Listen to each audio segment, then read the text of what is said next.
Yes. All right. So, and the only thing that I like your selection not using black text. I like the orange. I think that fits in with the overall scheme. I would suggest the smaller text, which is the right size down here. It becomes a little hard to read, and that might go to a black or a dark blue text or some other something that makes it just begins to fade out. But I like it very much for the title. Wait, which text are you talking about? The descriptive text below that, the upper left corner. It's a little hard to read, and I would say that also the caption text needs to be consistent.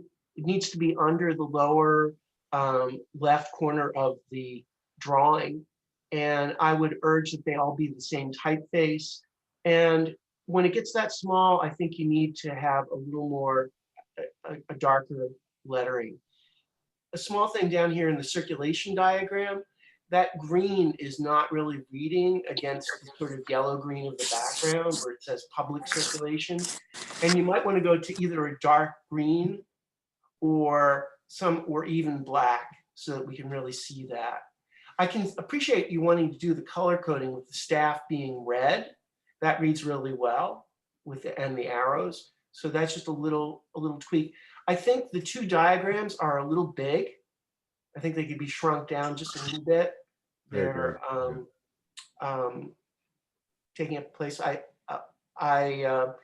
And all the individual ingredients look really good as far as the section and the floor plan, roof plan. All the different pieces look good. So just a little bit of tweaking at this point. Okay. Yeah. I would add again tiny, but your name. So you should put presentation techniques in. Does that say presentation board underneath at the bottom right? It does say presentation board. Yeah. Yeah, I would do. It's your name, the class name, and then it should be fall of 2020, and then Michael Stern, David Bertram. So it could be 5 things stacked, and it should be justified right. If you're on the right side of the board, justify right. If you're on the left side of the board, justify left. Okay. Yeah. Oh, and another little picky thing is like the view that you have, the lower, nice big view. I believe that is a view to the northeast, but it's not sunrise. It's actually much closer to midday. Oh, okay. So that was the caption I had in the sample that I did. Yeah, I was actually trying to match the sun with the mountains on the back. Yeah. So that the direction of the shade and all of that was kind of in the same angle. No, that I think you've done very well. I feel like the backgrounds are extremely believable with the rendered images. Yeah. You've got the perspective right. You've got a nice flat plane out there. We don't have that feeling that we're teetering on the top of a cliff. The shadows are really good. So, and the font size for those captions is good, Michael. That's not too small. They're different. They're 12. They're 12. The font size is size 12.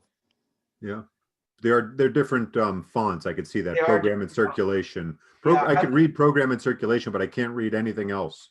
Yeah, the way it is. I would go with that, where program and circulation look like very much like you're using Myriad, and that you do Myriad for all the other captions at 12 point. I think that the actual ones that are labeling the floor plans looks like may even be a smaller typeface, maybe. Oh, you know why the lettering is different? Is because I was having issues with the Photoshop. So I did the text in Illustrator. And okay. Yeah, you really should just do it in InDesign. So that way everything will be together. But you did a good job. You matched the colors. Wow. So that's why the size is a little bit wrong. Yeah. I could imagine an illustrator maybe doing courtyard and staff and that, but then like program circulation, like for the labels for the drawings, I think InDesign makes more sense because you have flexibility at the end to move things. Right. I can change that. That's okay. Yeah. So with where it says public, you said that should be darker.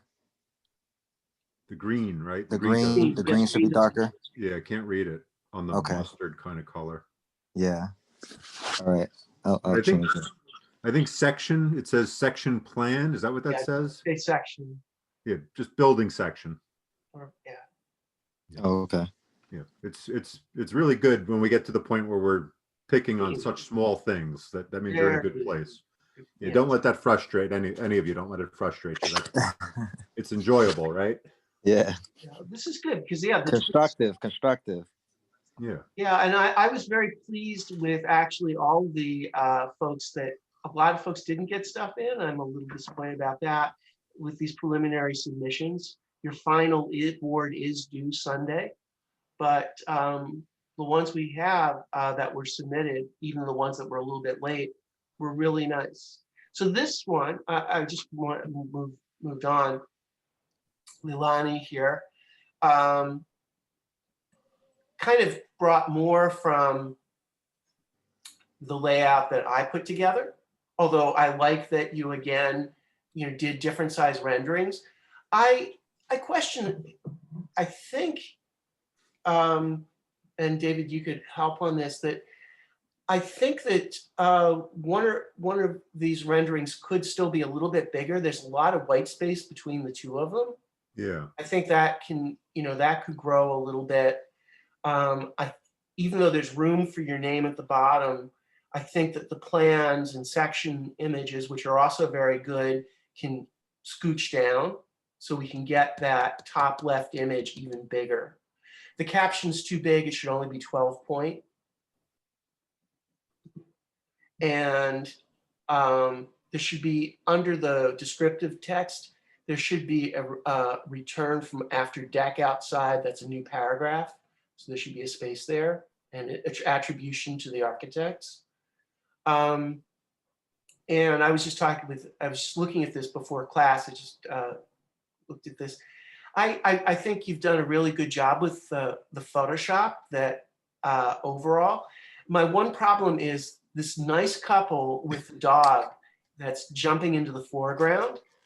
And they look like they're floating. The shadows don't quite come to their feet, and they're going in a slightly different direction, maybe than the other shadows. It's slight. They're close. They're also super saturated, and as I was mentioning, the other thing is they're cool, and you've done a nice job with the Photoshop. They don't look quite right for people in the middle of the desert. They've gone shopping and they've brought their little dog, and it's going to get seized by the vultures. So I'm not quite sure if they're quite right. They should at least be desaturated.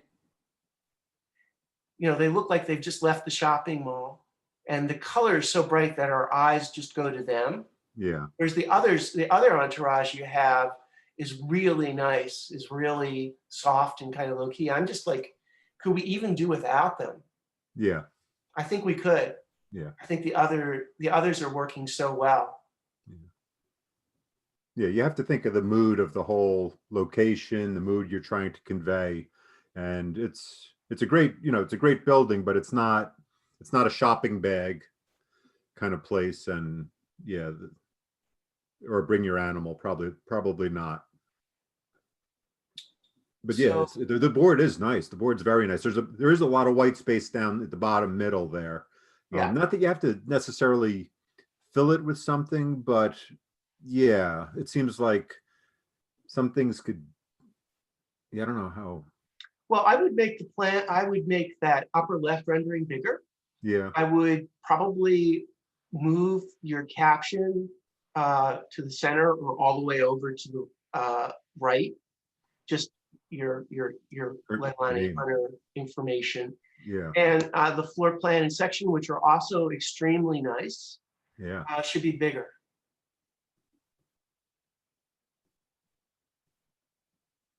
Yeah, your name could go center or far left. It might squeeze in there. Might still squeeze in, but that would give you some room if you made those guys the floor plan and the roof plan section, you made that a little bit bigger because they're Yeah. quite nice.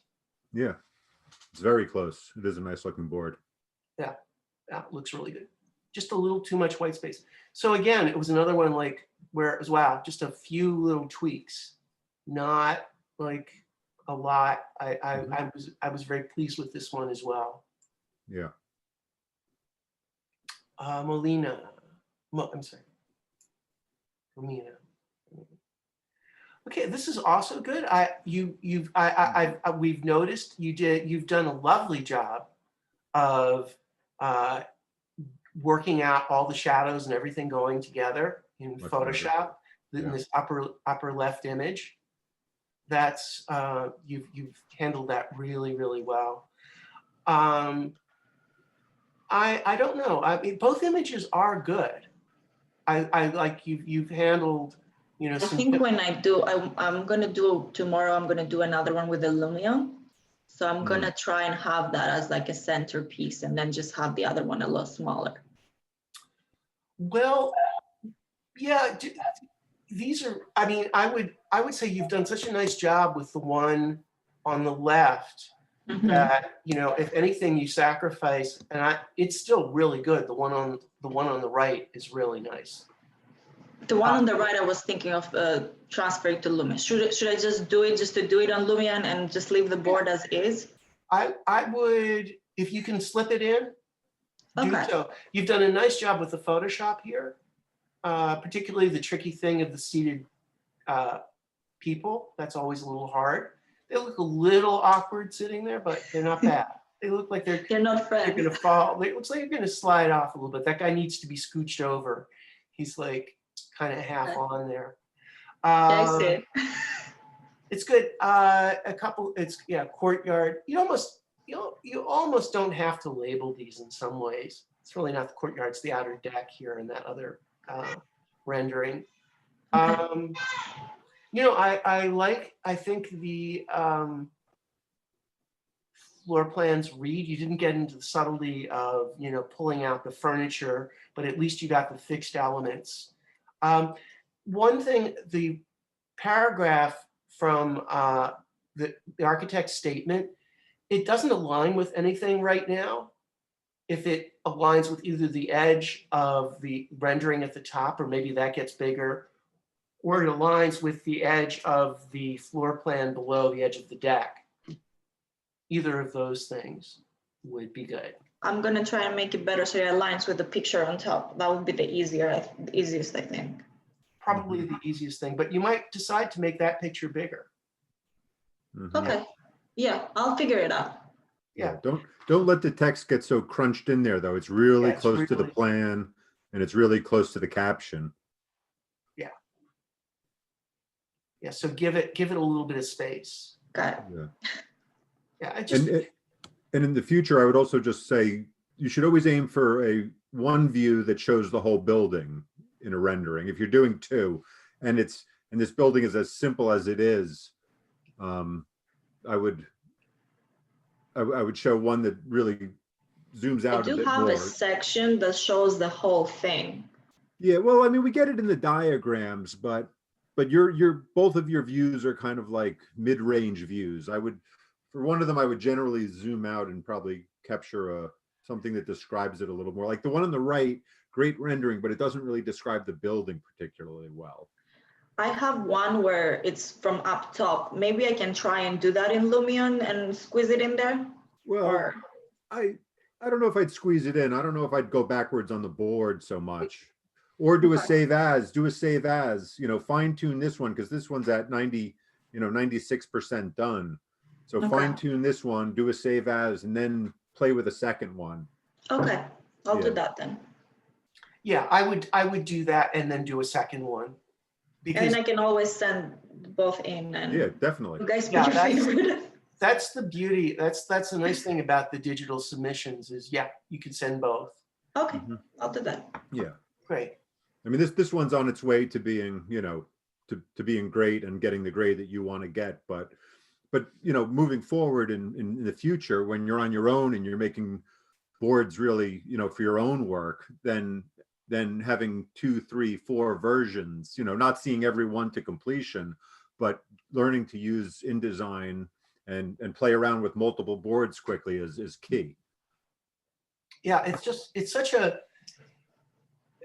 a powerful tool to have something like InDesign to be able to do some really rapid layouts and variations and get things aligning very quickly, and then deciding, you know, what really tells the story. I think this is great, 96% complete.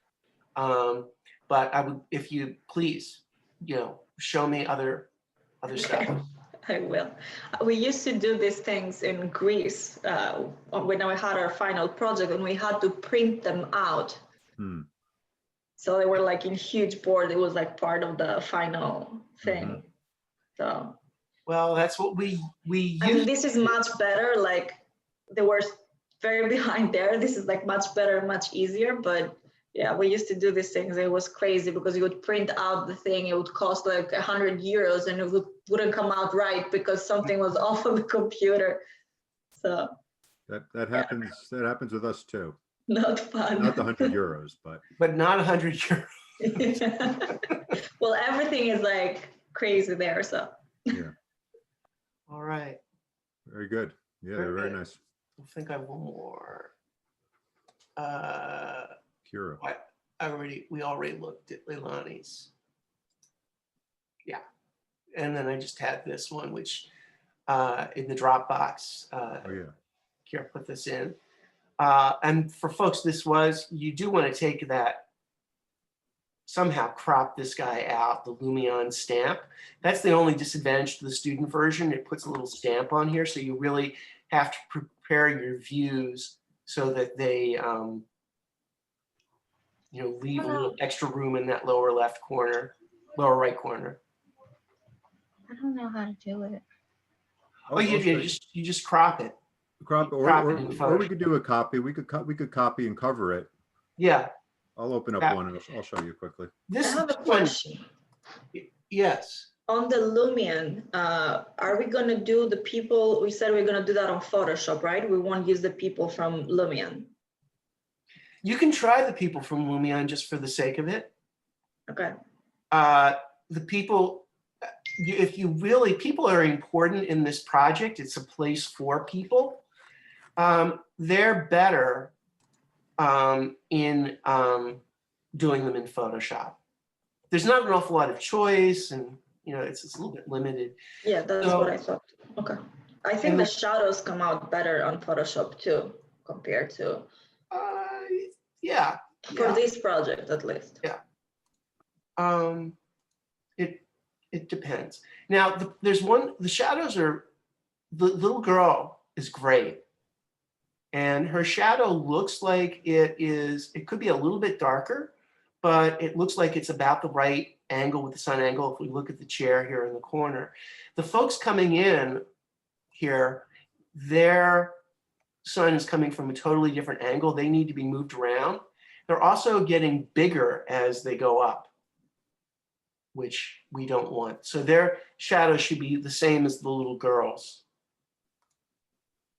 And the woman sitting on the bench looks really good. But yeah, so that.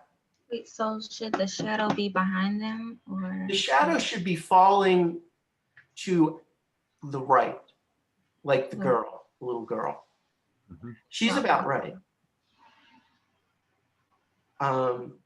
These folks, yeah, the sun is coming from an angle, and I think you got it right on these, the two foreground people. Mm-hmm.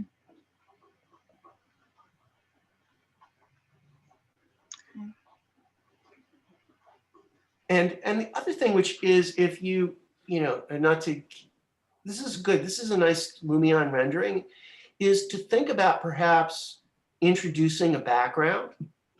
I mean, we could just pretend we're in the, yeah, you could try it, you know, a Photoshop background. I think it would be fairly easy to do that. It just gets a little naughty around the tables and chairs. Mm-hmm. We're just sort of pretending now like this is the desert and the light is so bright that the desert sand outside is just overexposed. It's like if we took a photograph, we would just be the exposure of the sand in the midday sun, which this looks like it is, it just would vanish. So I think, but I love this little girl. Yeah, She's great. me too. Yeah. So once you do something that well, then everybody else has to live up to it. So you set the bar so high for yourself with that one. I know. Yeah, she's just great. So that's all Yeah, I and have. I also just, I'm sorry to interrupt, Yeah, but please, David. I would, she is so great. I wouldn't put her hand into a shadow, and I wouldn't have her pointing at that woman's foot. Just separate them, you know?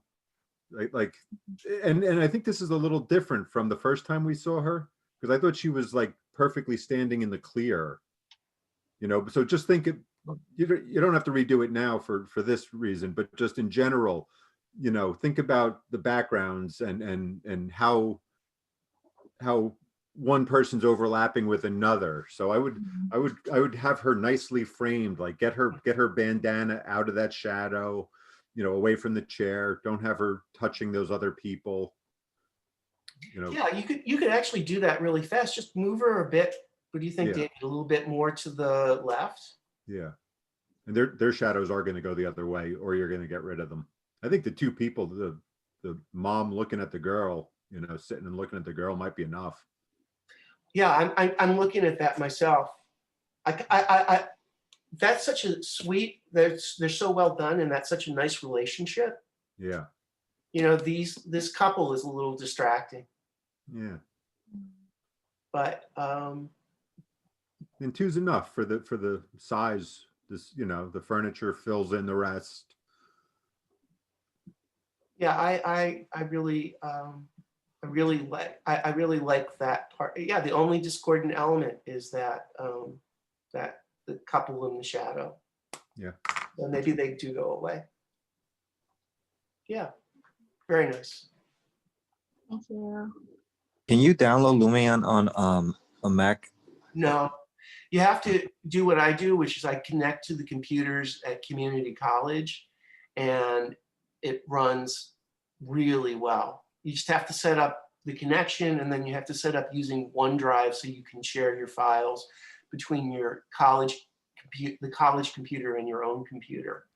But I basically am using a $3,000 computer that's sitting in the lab and no one is using at the college. And it's been working it works really well. You just have to have a halfway decent internet connection. Okay. But yeah, and people with low power systems and Windows are probably going to have trouble with Lumion.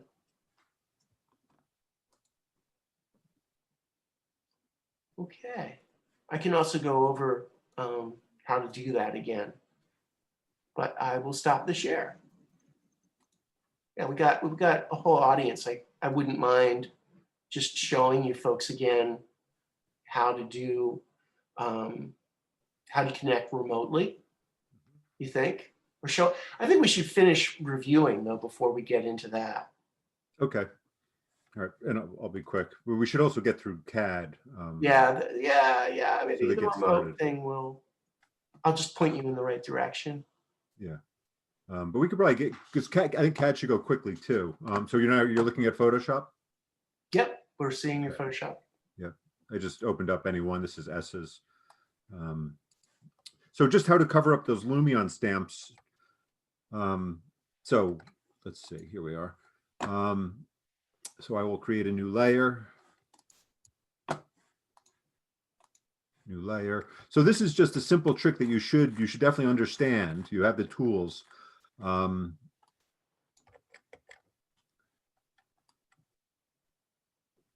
So all we have to do is get on this layer, make a selection.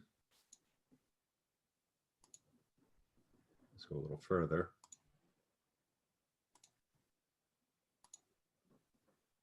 So I am on the background layer, Control C to copy, move to my new layer, Control V, get my move tool, and that's it. So just, and you know, but the reason I stress it is that you should definitely understand that you could just copy things, right? That's just that easy. So cover, and you know, if I zoom out, you're not gonna see that. So I could just one more time, let's see, Control V, and there it is. There's another board. So it's just very easy to patch things, you know, cover up little errors and things. So I copied it on the layer that it existed, and then I placed it on my Band-Aid layer. Okay, so it's that easy. Yeah. I mean, ideally, it's like if you just leave, when I do it, when I render the Lumion student version, I leave room in the foreground. I know that you know, that stamp is going to go there. But yeah, but David is showing you really a good technique that you guys should know by now from working with Photoshop. Yeah, you definitely have the tools and the know-how. You just have to, again, just wrapping your brain around Photoshop and how it, well, everything that you could do is just, you know, half the battle. Okay. Let's just flip through these pretty quickly. So Jonathan's, so I haven't seen these yet, not closely. So the perspective of the cliffs looks a little, I don't know, is it strange or is it not strange? It's definitely, there's no, a lot of people suffered from this just for struggling to find images, but the kind of, you know, a little middle ground here, so we're not falling off. Otherwise, the people look good. The shadow looks decent from a distance.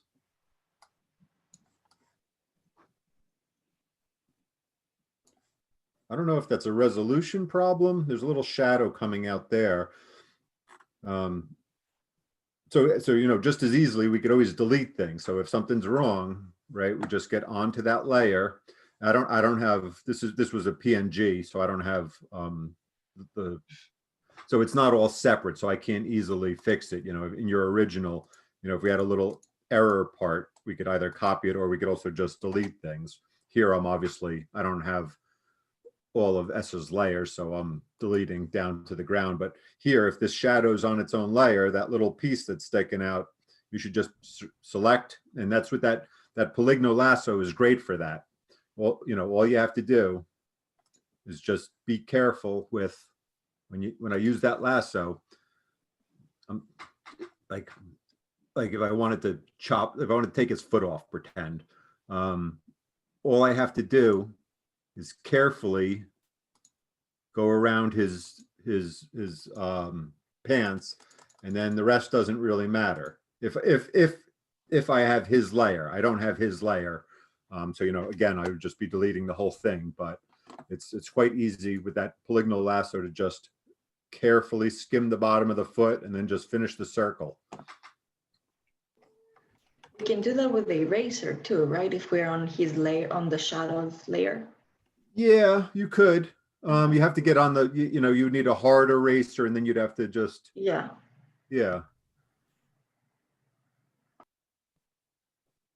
So, yeah, the background, just this looks strange to me, what's happening in there, but besides that, it looks pretty good. If there's more background below, I wonder if it got scooched up a little bit. I mean, I do kind of like seeing the top of this here.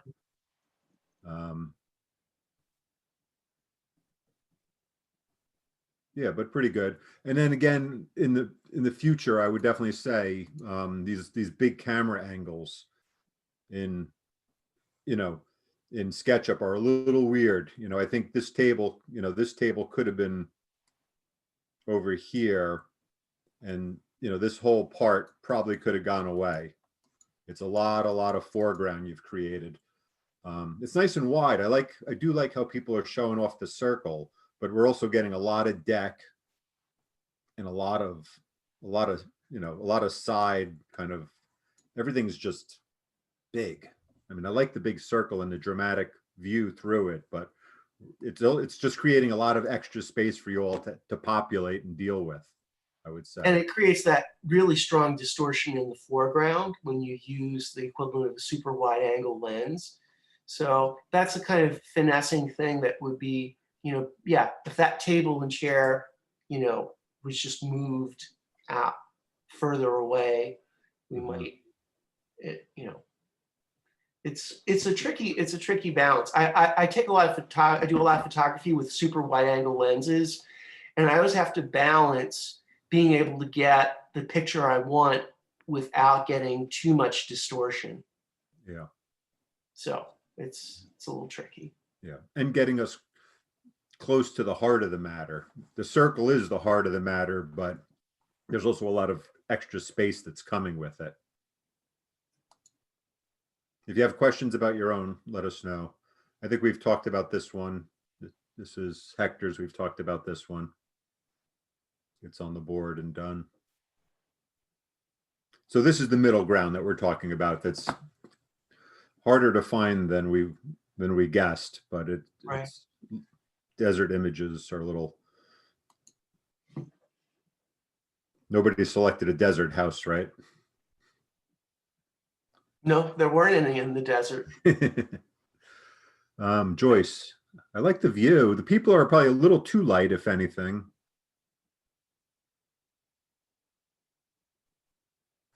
And this is too abrupt. So I see a gradient happening here that's nice, but we need a gradient here. This, we don't go from light to dark like that. Yeah, and maybe a person. I don't know. Another person, perhaps. Yeah, I think just one. Yeah, I mean these two aren't communicating the way that the mom and kid were, right? He's got his headphones on, and she feels like she's being ignored or something. But they look good. They look good. They look good. They're having a fight. Usually we don't include that in the rendering. Little long day in the desert. Yeah. Everybody's a little irritable. He's got to take his tie off. Yeah, right. Yeah, but I like the composition. I like the peeking through the doors there. The background's. Oh, I'm sorry. Go on. I think try seeing what happens if you lower the background. I think that, that might make, we might not see the top of the mountains, which is nice, but I think that might get the horizon line would come more in line with perspective. And we'd be seeing the horizon line just about at the height of those people, where they're about midway up. So lowering the image so that we see the base of the mountains in there. Just try it. I mean, because that's the nice thing you have with it being in a Photoshop.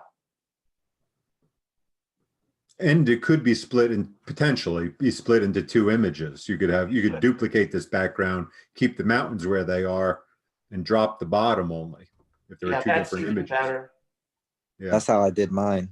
Yeah, same image, and because all this middle ground, right, everything in here, we don't need any background. So if we duplicated that background, we could keep the mountains, and then whatever's here, what Michael is looking for is probably right in here where the mountains meet the sand. And Michael's saying that he would like to see that right about, further down, perhaps somewhere in here.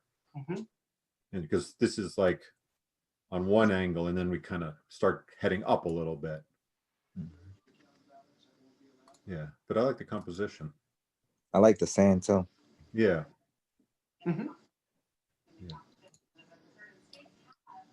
What is this?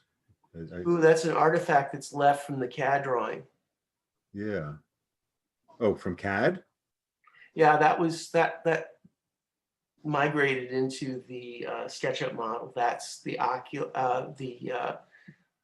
circle that defined the opening in plan. Yeah, it should have gotten deleted. So either another SketchUp rendering. So if you're using the right view, if you're using a view and you did the 4000, you should be able to reproduce the SketchUp and just swap it in. Don't, you know, background people stay right where they are, and you just slide that SketchUp model right back in. So it should, you know, if you use the view and you use the 4000, that shouldn't be a big chore. It would be a big chore to cover that all in Photoshop. Yeah.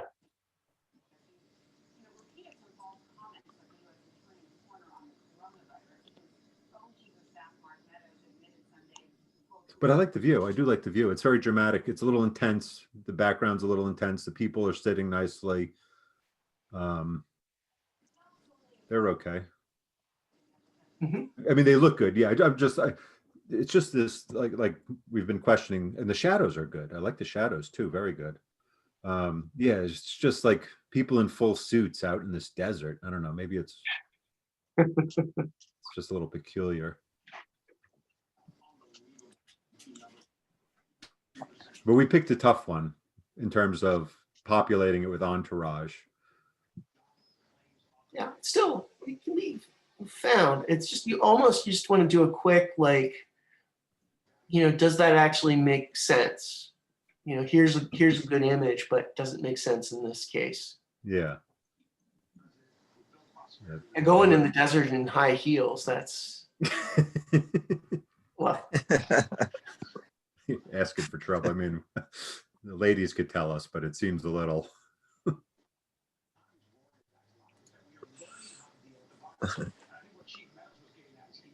All those. This is new. Shadow's pretty good. I like the shape a lot. It's going, if anything, it wants to move a little bit more, right? Look at the leg of the, if anything, a little. Yeah, I'm always confused about the ankles. You got to look at the most simple thing, you know, wherever it's the clearest, and it's usually like a chair leg or something like that. It is a little tricky. So if anything, but it's good. But I like the density of it. I like his, yeah, how articulate it is around. I see his hat and everything. Yeah, so her too. So you're consistent with both shadows, but they're both just consistently a little off. They're going to 3 o'clock when you want to head to 1 o'clock. And we're definitely falling off a cliff here. So I don't know if there's more image. Maybe this guy wants to go up and see what else is back there. But and also lighten it up. Maybe definitely these guys need to be lightened up. So a little more opacity or transparency on them, and maybe the same on the back. Maybe I was showing them. I'll have to bring it up after. I forget which one it was. Oh yeah, this morning we were looking at one, and it was a house, and it had the background was so faint, but it looked really, really good. Yeah, I'll see if I can bring them up after we take a break. There was just 1 or 2 examples that were really nice. But the composition's nice. Like, I really like him. Yeah, I like the people.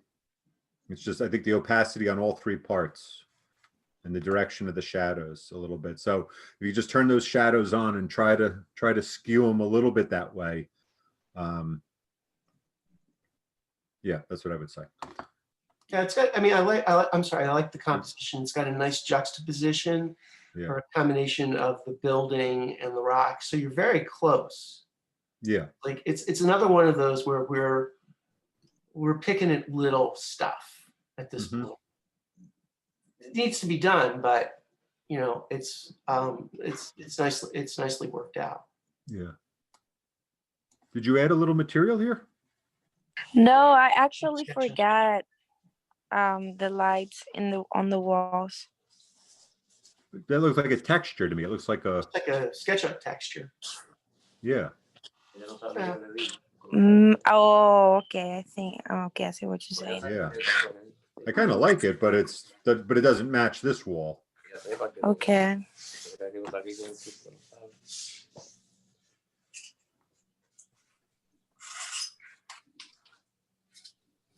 This one we talked about, right? So we covered this one? I think we've beaten that one, yeah. That's Okay. good. Yep. And we saw her before, so she's returned. Yep, good direction. heels are big. But it's good. It's better. It's better. With these people, would they have shadows reaching into there? Maybe. It's a little bit where they're partly lit. So that's throwing me off a little bit. Yeah, like, right. And it looks like a resolution problem, actually. Yeah, considering the lady with heels looks really good. Yeah. But again, that blur, that Gaussian blur might just even them off. You know, they do need to be consistent. They're not that far from each other. And your backgrounds, Abdullah, have typically been super crisp. So these guys being out of focus doesn't really make sense. So either blur them all to get them the same or find some people that are equally crisp. But again, a nice composition. And, you know, we see some of the circle, nice mid-range view. It's telling quite a bit of the story. So it's better if I change the people? I don't, what, though, these three people? Yeah, well, yeah, I mean, I'd say she's a keeper. I think she's much improved. Yeah, I mean, or you could blur her, put a blur on her and see if they match better, but it does look like a resolution problem. If you printed this would probably be a problem, right? That's all pixelated. That's not like a special effect, right? Yeah. Yeah. It's too bad because they're very appropriate figures for this project. Yeah. You know, they certainly look like they're a group, a family group that's headed off to explore the desert. Yeah. Professor, excuse me. So the changes that we're gonna do now of the rendering number 2, do we have to like submit it again in the same spot, or it's just for the board the board? It's for the board, and equally important is for your portfolio. Okay. Yeah, because the boards get dissected in your portfolio. So that's really, you know, I mean, Michael and I are generally satisfied. You know, we're not going to beat up grades because of tiny issues. I mean, this is a concerning issue because we do treat it like it's going to be printed, and I think this would just show up as all pixelated. So when I say you could blur them, you know, that's if it remains digital. But if you printed it, blurred or not, I think that would be an ugly pixelation. You know, but you have to keep in mind the big goal of the portfolio and wherever you're going with your portfolio. That's really the major concern. You know, for Photoshop project 1 in your life, generally these are really good.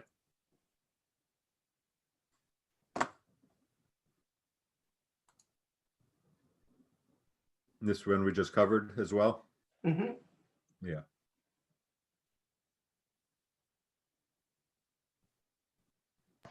So I guess it's okay, or? Yeah, I think so. Yeah, I mean, I just have to cut the guy there.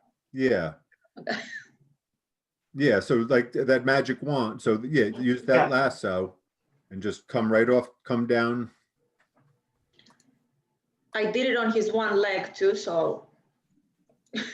Yeah. Not 2 legs, so I have to, yeah. Yeah, once I go into draw, it zooms out on me. So just follow this right here. Mm-hmm. You get the Yeah, line I got it from SketchUp. Okay. Just cut that out. Just follow exactly what's there. The girl, I tried to make like a little triangle so it shows like where she's in shade. Is that like correct, or should I just? Here, this? Yeah, like a little, like. Well, it she's would. Supposed to be on the shade on that spot versus the rest of her. So I would get the eraser and take that hard edge off of it. So if you get the eraser, let's just see if I could do that somewhere.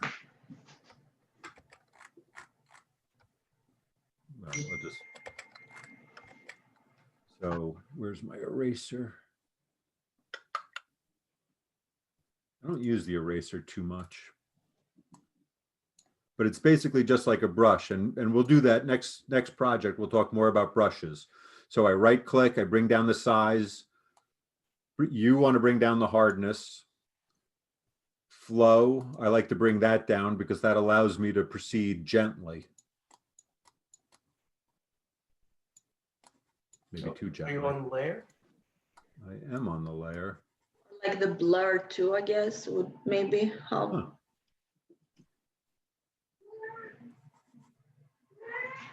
Huh.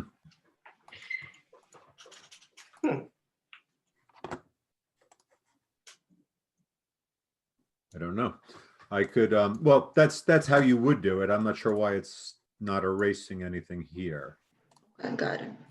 To technically like mix it up a little bit so it's not that hard. Yeah, take the Okay. edge off of it. So a soft brush and the flow. So the opacity is kind of set. That is what it is. But flow is opacity that adds. So you could go slowly and approach. Okay. It gets more and more opacity, or more and more transparent. So it's every stroke makes it more and more transparent. With Okay. opacity, it's all or nothing. But this builds gradually. So it's kind of a more gentle approach. Okay. So yeah, just if you just blur that line so it's not so hard. Okay. That Got would it. be good, because the shadow is actually going to follow sort of the roundness of her back. So it's just sort of softening the edge of that. I think it's really good that you thought about that shadow, but Yeah. you know, it wouldn't be quite. I mean, it wasn't much to her, so I was trying to. Yeah. No, it's good. Yeah. Kind of follow the contour of her back a little bit.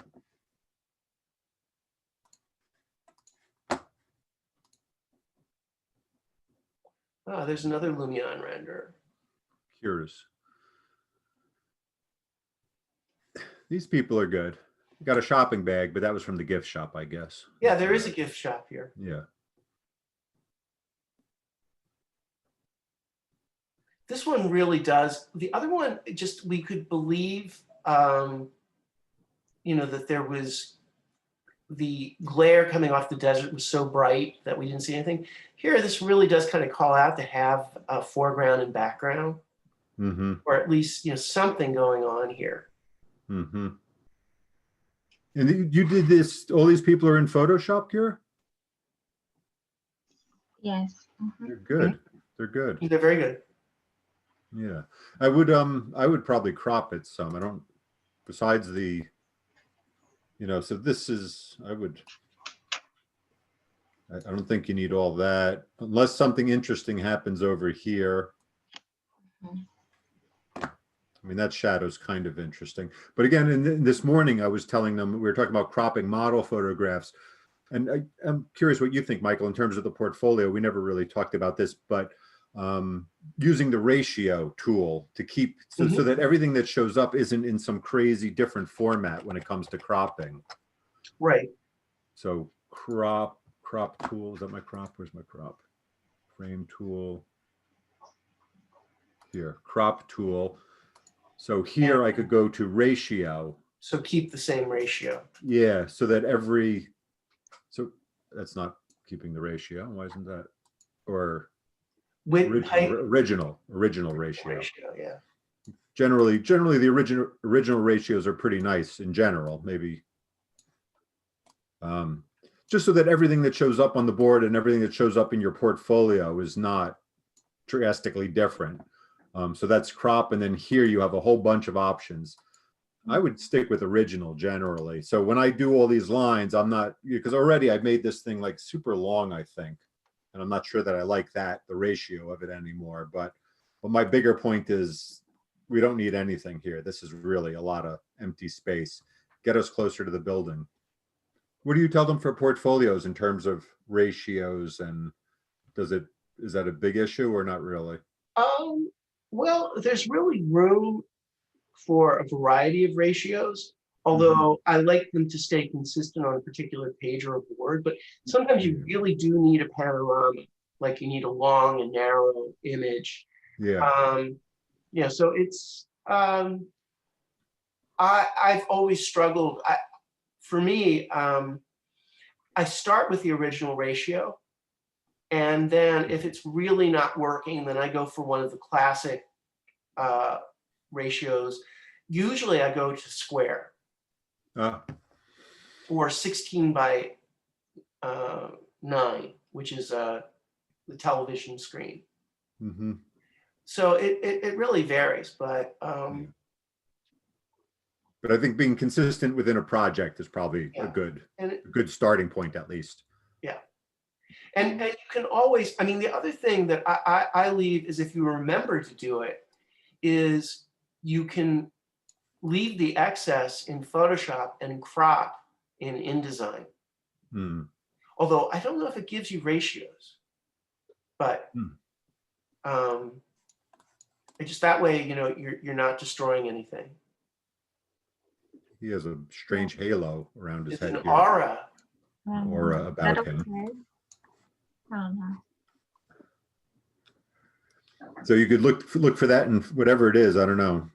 Look for it in Photoshop, and we could get rid of it. But from a distance, from this distance, I can't see it. But yeah, but nice. I love the shadows of the umbrellas. Yeah, and you did a great job. But these shadows are really nice. Thank you. Yeah. Wait, so I should delete his shadow, like his head shot? Him? No, his shadow, like of his head. Is that what that is? A shadow? That is a shadow. Yeah, I just left his head though. I erased his back. I don't think he needs any shadow. No, he's really in the shade. So yeah. Okay. Should I add more people, like one more person, or should I just leave him? I'd go to the background. yeah, if you're going to do anything more with this, I would look at working on the background. Yeah. Okay. Yeah. Yeah, I think, I mean, these are a little on the sparse side for people, for everybody, but I think it's for our first one, and it's time to move on. So I think they're perfectly adequate. And, you know, again, we have modest houses we're doing next, so we won't have, you know, unless we have a big family party going on. But you might make the argument, which I am not, is that this is a visitor center, so we would want it to be populated with visitors. Yeah. But so more is always good, but I wouldn't urge at this point. It's really it's your first pass at Photoshop, so you know, just to do a few well is really good.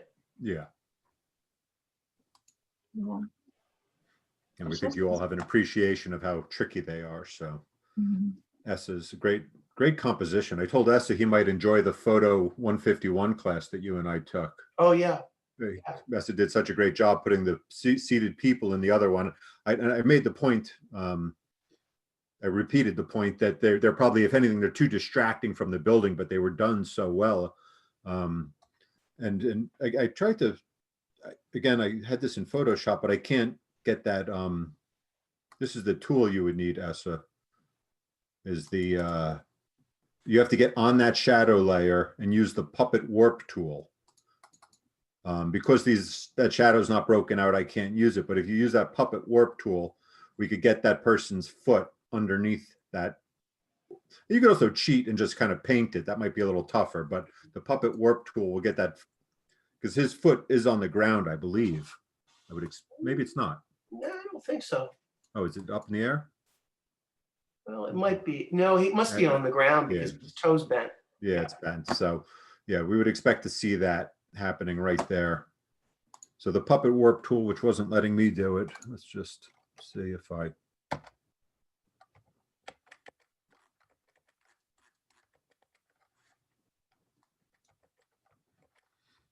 So let's just try that technique one more time where we could.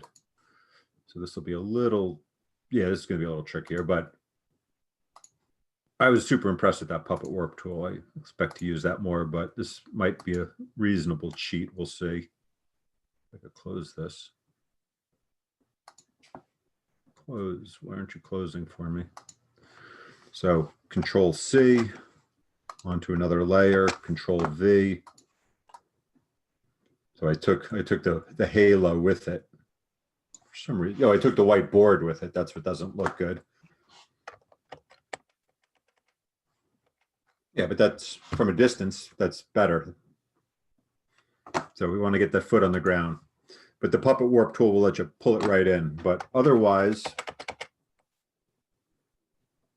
it's very successful. I yeah, really like it, particularly as a first essay in Photoshop.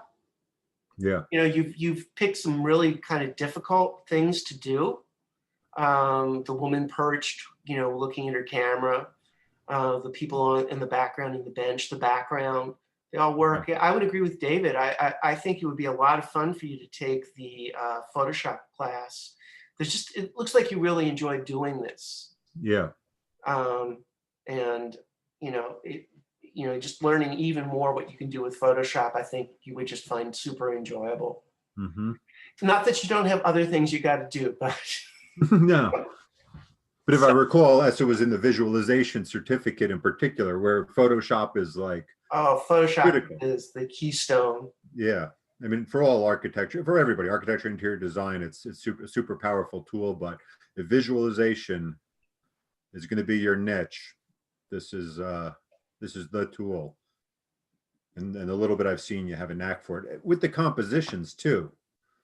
Picking these compositions is also a very important part of it. Yeah, he's a little tall, but if he came over here and sat down, I think he'd be a tall Yeah, fella. yeah. I was just thinking that he is a little tall. Yeah, but the shadow is great. All right, we should keep moving though. Good. Tatiana, so this is adjusted. Is that what did we say? I forget what we were saying. Move the more foreground, less foreground. Yeah, you just said less foreground, so it's just a little bit of adjustment. Yeah. Just some cropping, really. I think compositionally it looks good. What do you think, Michael? Mm-hmm. I think it looks fine. I think this is one where I like the silhouette people. Mm-hmm. There probably should be more. Yeah. It's a little vacant. Yeah. They got the place to themselves. Yeah. Yeah. But I think it works really well. We still feel a little floaty as far as the perspective and the background. Okay. But it's not as bad. No, for what makes it feel floaty to me is this tiny bit of foreground still. Like, I wonder if just like, if it was a little darker or something. That's what, I don't know, but we're definitely picking. It's close enough. But also when you pick this view, you set yourself up for wanting more people. You know, you can't pick these wide angle views where you're showing us all this real estate and only putting 2 people. And so here, 12 people would not be too many. You could really, not that you have to do it for us by Sunday or anything, but in general, keep that in mind when you zoom out and show us the big panorama of a visitor center. You got to populate it accordingly. It's nice. I like it. It's just a great band. I could see it on a board. Yeah. Yeah. This is what I was talking about. Like, where here a panorama really tells a story very well. Mm-hmm. And this is, not any standard ratio. So it's there's, and that would be really nice, like at the top of a board, as David was saying. Yeah. And I could see a person here looking up, because we can't see the circle, but we could see it here. So a person looking up would remind us that that's the architectural feature. I mean, it is the feature of the building, really, or one, top 3. I'd say top 1, probably. All right, good. Good. In general, I think very good. Shall we take a short break, a 10-minute break, and then do some CAD? That sounds good. Okay, we'll say 20 after, 10-minute break. All right, and then, yes, awake and ready for CAD. I'll get some caffeine. Yeah, top off my tea. Okay.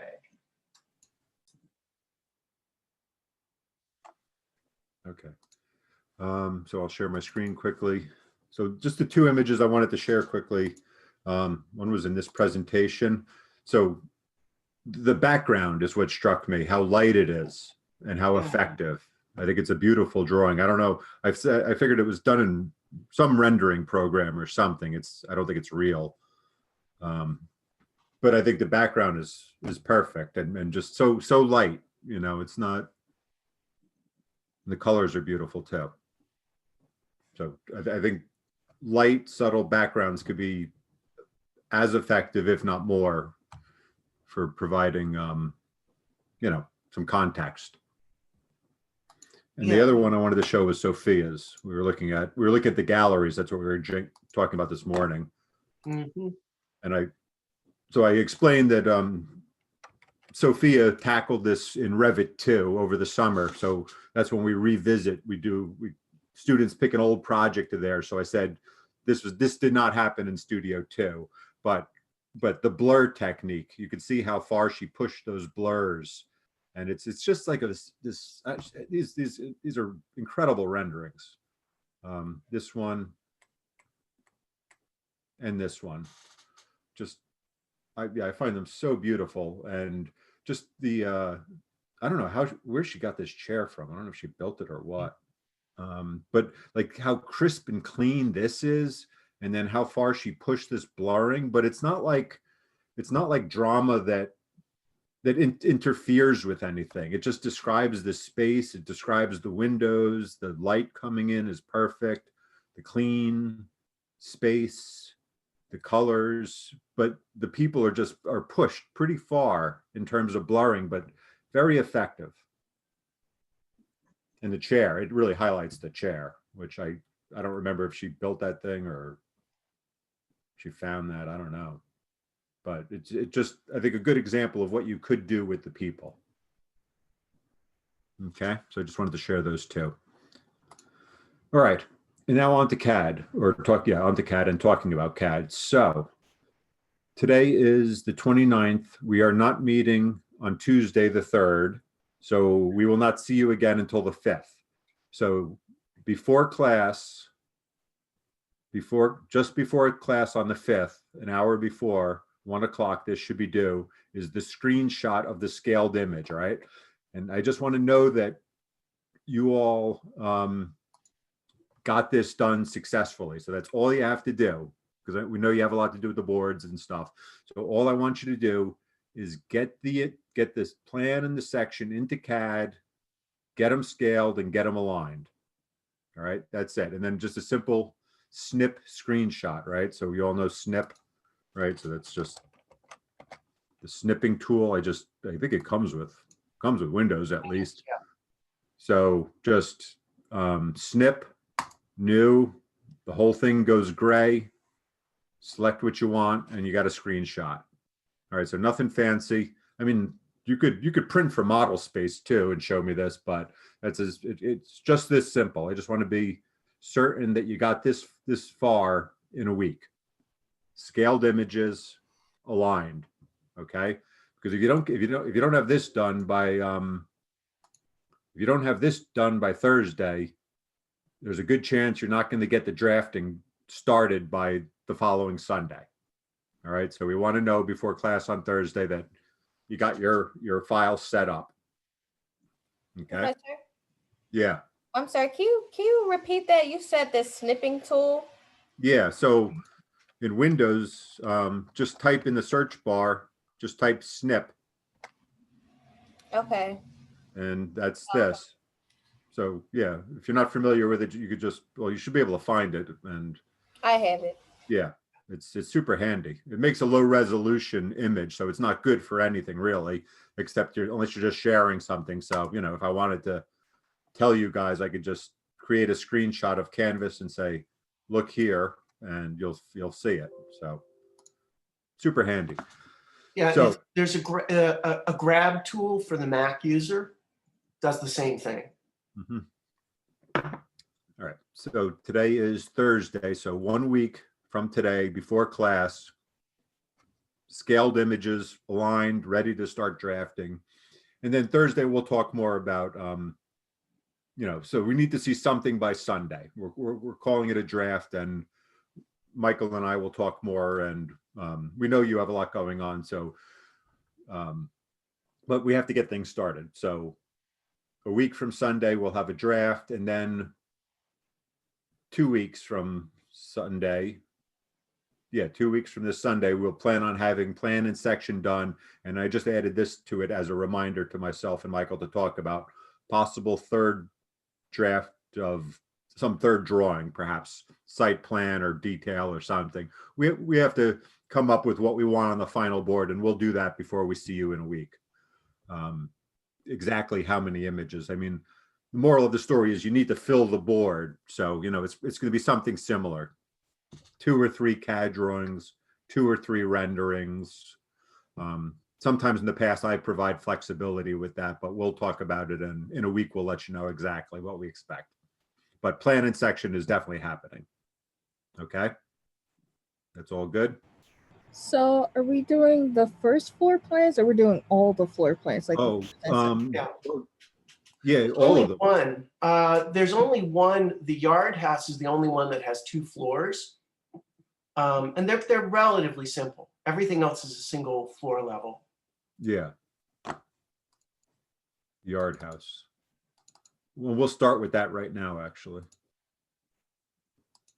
I haven't looked. Oh, yeah. So this is pretty simple. Yeah, you got to do all the floors. And that's just rule of thumb. I mean, actually, in our Studio 2 class, we're not going to do all the floors of the gallery. We just don't have time. But in general, you always show all floor plans in life. Okay. So I'm going to jump into this now. And without delay, let's get to CAD. And so I did this whole one quite slowly, relatively slowly, and I repeated myself a number of times doing things on Tuesday. So that's all recorded. So if you need to go back for more detailed instruction, go back to Tuesday's class for that. All right. So I'm not going to go as slowly because we have 1 hour and I want to get through both of them, and Michael has a part to share as well. So I'm going to move along more quickly on these. And you have it recorded. And so I'm more than explaining for the first time scale and whatnot. I just want to troubleshoot and make sure we get things aligned. So insert attach. We will go find our images. CCP classes. I can't read these. I hate reading thumbnails. 115. Where am I going? Classes. 160. Assignments. Case study 2. And what do we say? We're doing the yard house first. Mm-hmm. Yard house. Now I need my. Oh, is that a plan in a section? The 2 label. Perfect. Here comes the section. And one more time, insert, attach.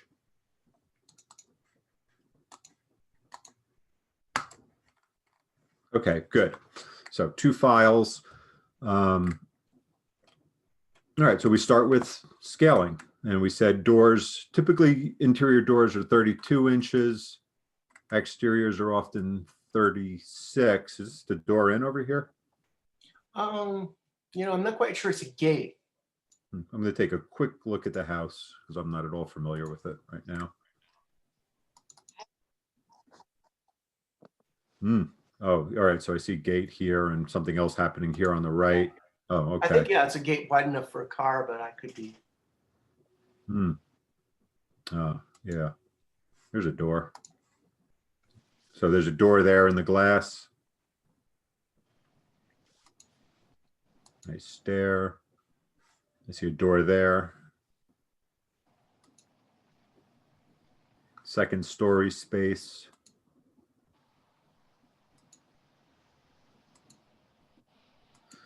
Clean.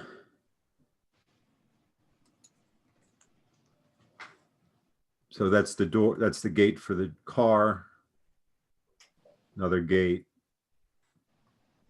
Okay, so then I see the house stretches there, and then we have a second story on the right, what would be the right-hand side. Okay, if we're looking from this view. And then I guess we're over at the car area looking into the house. So this is a outside foyer, porch area, perhaps? Yeah, I think so. Okay. Interesting. Is that gravel? A gravel yard? Yeah. It's waiting for an art installation or a tree. Okay, so gate, walk through, man gate. Oh, okay, so this is the porch area. So there should be a dashed line here. Mhm. And then we go into the kitchen, and there's a door here as well that they didn't draw. And then that's a window from a bedroom. So this is probably the main door. Okay. All right. So let's jump into CAD. And I was just thinking in general, again, Michael and I need to talk about it more, but we're probably not going to spend too much time on CAD in class. I think we have to get into SketchUp pretty soon if Michael's going to troubleshoot 3 projects for us. Right. Yeah, there might be more SketchUp time in class than CAD, because the CAD is, I mean, CAD is CAD. Okay, so let's. We will need good CAD drawings as the basis for our SketchUp files. All right, so line coming into the front door, pulling it in the direction, 36, enter. Let's get some light on my keyboard. And look at that, uncanny. You have a skill. It's almost like I'm just going to shrink it a hair. All right, so that's my 36. No, I'm going to that's my 30. I'm going to enlarge it. I'm going to enlarge it a hair. Okay, so it is 2'9", and I want it to be 3. All right, so that's the end of the door. I see a little return right there. So that is the door. The door is 2'9", and I want to stretch it to that 3. So I could get rid of that. And SC for scale, enter, select, enter. Select my base point. So that is always where I start my line. And then R for reference down here. R for reference, and then it's 3 points. And I am making this smaller. So I'm going to click 1 at the base point, 2. Wait, am I going smaller or bigger? I'm going. I thought you were going bigger. Bigger. I'm going bigger. Yeah. So my second click is here. Your second click is always where the existing door opening is. So that's there. Click, and then a little bit bigger. It'd be more apparent to me if I weren't so close. So now that's my 3-foot line, and my 2'9" door. That was my 2'9" door is now 3 feet. Okay. I'll do it one more time super quick. So scale, enter, select the image, select the base point, and always keeping an eye on the command line. R for reference, click 1. Second click is always the existing opening, and then I want it to grow by 3 inches. DLI, enter, just to make sure I didn't accidentally scale up my line and I'm deceiving myself, but that looks good. So we got 3 feet there. Then I will erase that, X lines, XL. Well, actually, I don't know if this is even what I need. Let's go familiarize myself with the bottom. Excuse me? Yeah. What you did here, did you push the image or you extend the line? I scaled the image. I scaled it. Okay. So it's, I expanded it from this point. One more time. So right now the door is 2'9", and I want to get to 3 feet. So this line is what I want. Okay, but my door is 3 inches shorter than that.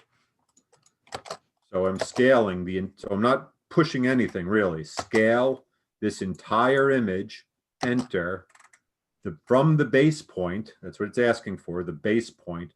So that is right there, and it's going to expand from that point out. And I'm going to show it by reference how I want it to grow. Click 1, click 2. So I just messed that all up somehow. Scale, enter, select, base point, R for reference, 1 click, small door grows by 3 inches. Okay. Yes, thank you. All right. And then, so the other project, I was trying to line up those doors, and that didn't prove to work too well. Let's start with the outside of this building. And we also have this elevation to work with. So let's just drop some X lines, XL, enter, V for vertical, zoom in. Right there's 1. There's 2. And so so when it comes to second floor plans, I don't know exactly where the wall is below here. I mean, we could go back and look at pictures. Let's do that real quick. Here's my pictures, yard house. So it doesn't, so look, this is peculiar, right? We're talking about this a lot in Studio 2. Usually there's an overhang. There's like no overhang there. That looks like 3 inches to me. It's like nothing. So the outside wall is actually very, very close to where the roof is. So we have to know that. So I can't tell exactly where the wall is below this roof, right? This is all roof. And I don't know what that circle is yet. We'll see. Oh, that's in the courtyard. Am I going the right way? So this second floor sits right on top of this volume here. So I think the most prudent thing to do would be to move this wall right here in the elevation over to that line. So I will just come here and just draw a line right on that wall so I could pick it up from that location. M for move, select my image, pick it up from that location and move it over. So now I could, so now the left-hand side agrees. So that all looks good. The whole left side looks good to me. So now going back to that important base point issue, my base point has to be on this line because I don't want that line to move. I don't want that image has to grow or shrink from some point on this line because this line is correct. So that will be my base point somewhere there. And then here we are on the right side of the courtyard wall. So I think I'm just going to take this line and bring it over to here. So this is going to shrink a ways. So now I'll just throw down an X line because I like them. Horizontal. I could drop it anywhere, really. Yeah, I could drop it anywhere there. And then I'll drop one more V for vertical. I'm going to drop it right here. All right, let me just explain these 2 lines. So these 2 lines are very important. Let's make them green so I could see them. All right, so these 2 lines exist, and this line could be anywhere. He could be up here, he could be down at grade. It doesn't matter where he is. I need to be able to snap right there, right there, and right there. Those are my 3 snapping points. This is my base point because I want this image to shrink towards it. This is the line of the house that I want to move over to this line, right? Because these red lines are correct. My green lines are just there so that I have points that I could snap on. So they're just construction lines, for my use. All right, so the red line is where I want to go. This green line is where I am. And this is just so I have some cross points so that I have things to snap to. All right, so you have to wrap your head around the procedure. besides the command. You can't do the command if you don't understand the procedure. So SC for scale, enter, select my object, enter. This is my base point right here. It has to be on the same line. Click, R for reference. And now I'm going to shrink this elevation to get this green line over to this red line, not the line, that part of the image. So now my 3 points starts with my base, click 1, get point 2, which is on the image, and bring it to where I want it, 3. Okay, I'll do it one more time quickly. All right, so my red lines are correct. All right, I set this to the proper scale, set my width, SC for scale, select, enter. Base point is where the image is shrinking or expanding from. And I choose a base point that's in the correct location. It's on that red line. R for reference. Start at the base point. Show it the length that I have. Show it the length that I want it to be. Those go away, away, away. Pick him up, bring him right up there. And there's my little overhang. And sure, tiny overhang there too. And do we have any other references? So yeah, this outside wall should be the same, I suspect, right? Mm-hmm. X line vertical. So this outside of the house, I believe, would be the same as the outside right there. And looking at it under a microscope, it looks good enough for our purposes. And let's see, how about this line?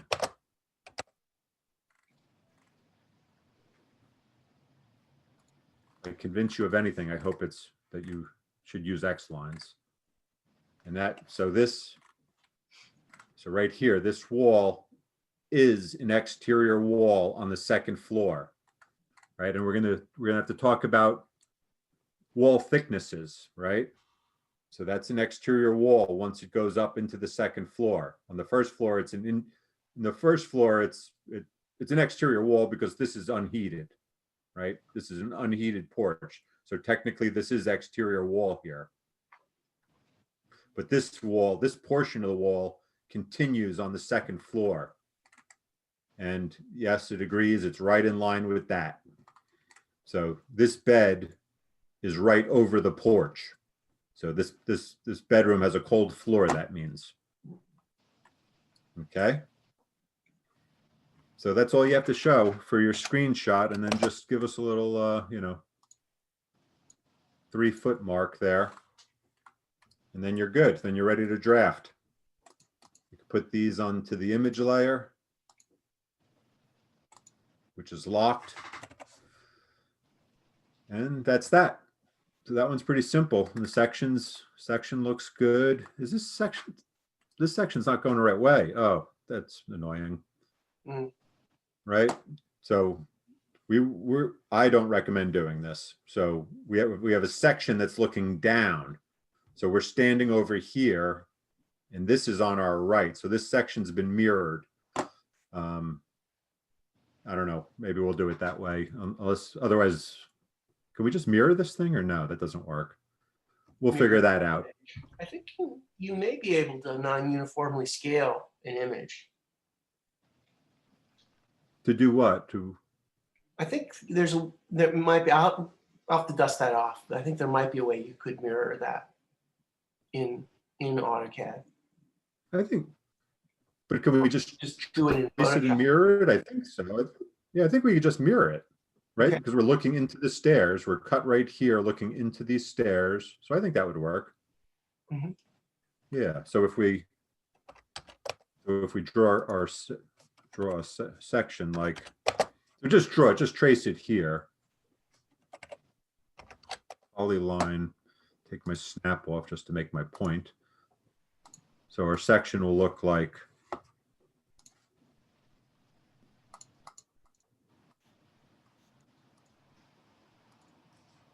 that. So that's our section. And then if we just mirror that section.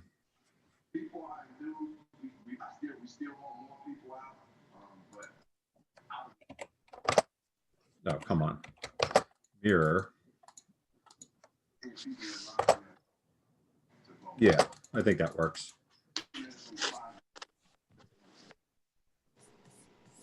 Yeah. I don't know. I'm confusing myself. It would be no. Yes, we're gonna have to do that after we're done drafting, right? Yeah, no, it doesn't work. It doesn't work. It's just annoying because this is on the right. This has to be on the right. So it doesn't. You just can't mirror things. Can't you just mirror it after you finish drafting it? Well, that's what I just did, but it's not right. Because if we were standing in this house right here, looking this way, this staircase is on our right. So this is correct. It's just the convention of alignment that's annoying me and confusing me. Typically, when I draw a section, I would want to look up into the page so that they're aligned. So this way we just have to conceptually understand that we're here looking down. I just find it much more intuitive to stand in a room and look up, but never mind. We'll probably just live with it like this. Okay, so that's that house. Does that make sense? Besides my digression. Okay, so let's do the this guy. Insert attach.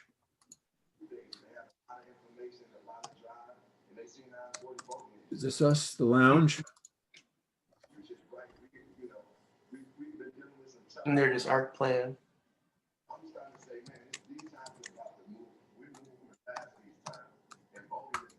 I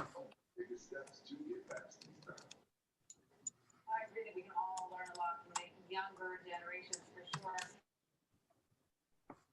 sure. Okay, so plan in, insert attach, and a section. There's a lot of sections here. Yeah, some were not so interesting. No. One had a little landscape and it looked a little better.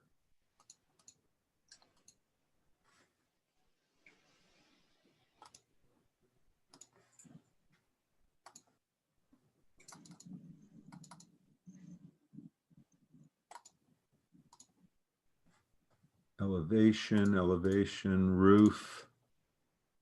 That isn't. TR2-001. This guy? Yeah, that's what either one. Yeah, so we get some landscape. This could all be done in Photoshop. Yeah. That could be nice. So TR2001. Let me back to my list. TR, where am I? 001.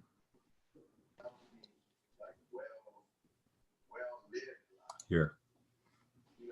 Whoever's on that iPhone, you mind staying muted?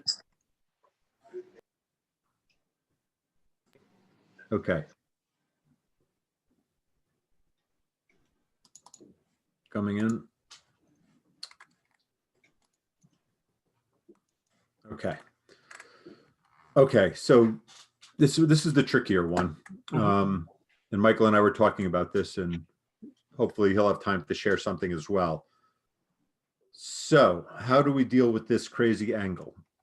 So I would, so this is, we could do a rotation. So I'm just gonna, so what I see when I look at this quickly is,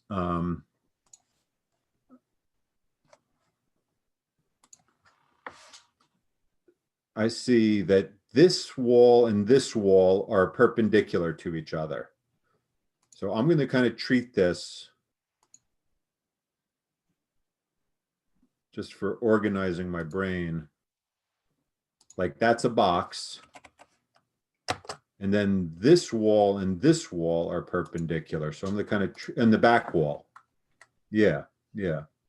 So three walls so 3 walls are simple, and then they cut out wedges. So it's 2 boxes with a wedge cut out of each one. That's what I see, and that's how I'm going to kind of think about it. So I will draw an X line right here. At this point, this is going to be my pivot point right there. I could get rid of these boxes now. And then this is important for whoever's working on this one. X line, enter. So now we have horizontal, vertical, and angle. A for angle. And all you have to do for angle is click 1, click 2, and you got it. You got your angle, whatever that is. So I'm going to take this angle right here.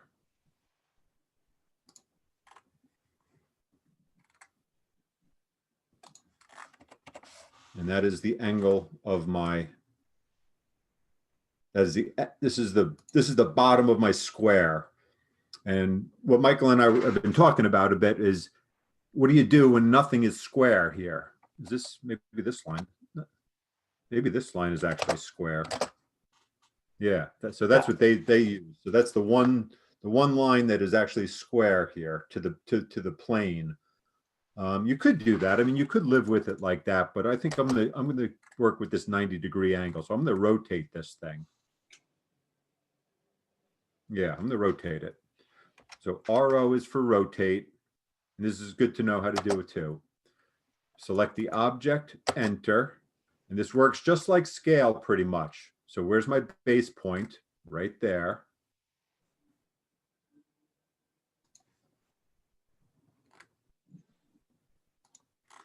And now, just like scale, I could put in a factor.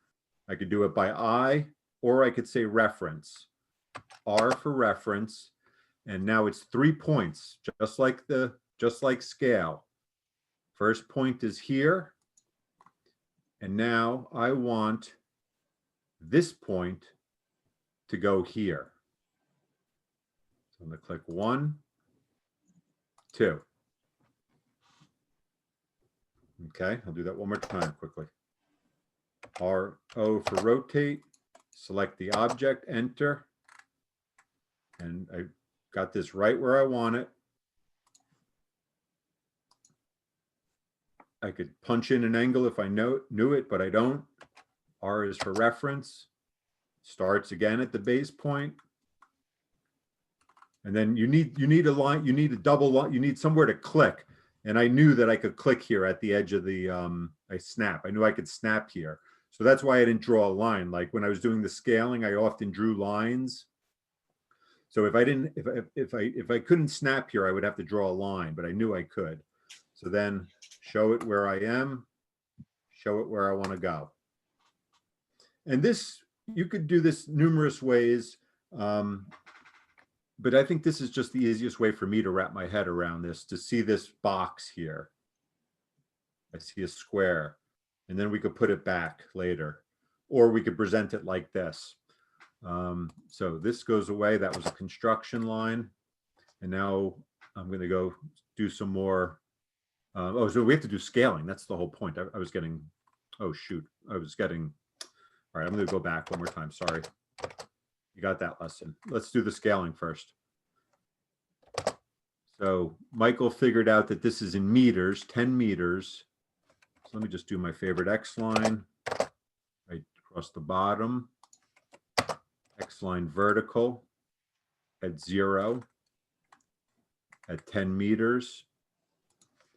And then what's the magic number, Michael? The magic number is, it should be 32 feet. 32.8 feet. 32.8 feet. So if you're doing this house, jot that down. 10 meters equals 32.8 feet. Okay, that's important. So yeah, I mean, we could do it would work on a door. I could also show you how to do that, but this is handy and it's good to understand the relationship. So I have, this is what I have. This is where I dropped. So the question is, where is 32.8 feet really? So O is for offset, 32.8, enter, and let's offset. I think you need the foot symbol. Yeah, so that's 32 inches. That's not what you want. O enter, 32.8 feet, enter.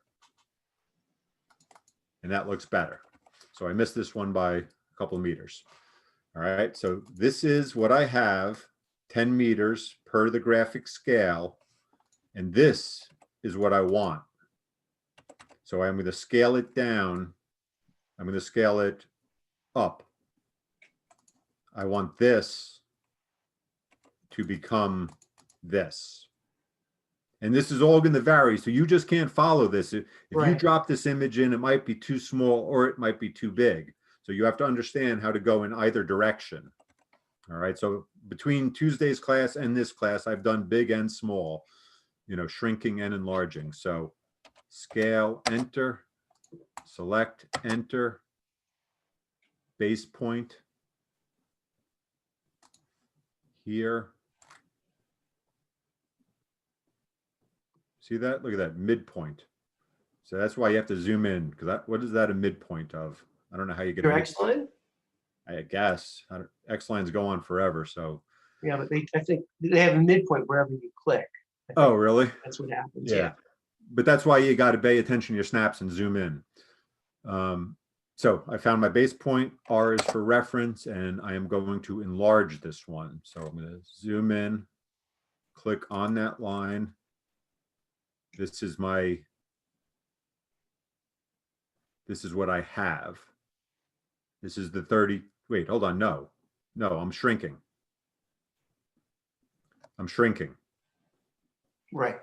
This graphic scale is 32 feet, and this is the actual 32 feet. So I am shrinking this one. So here is what I have, and here is what I want.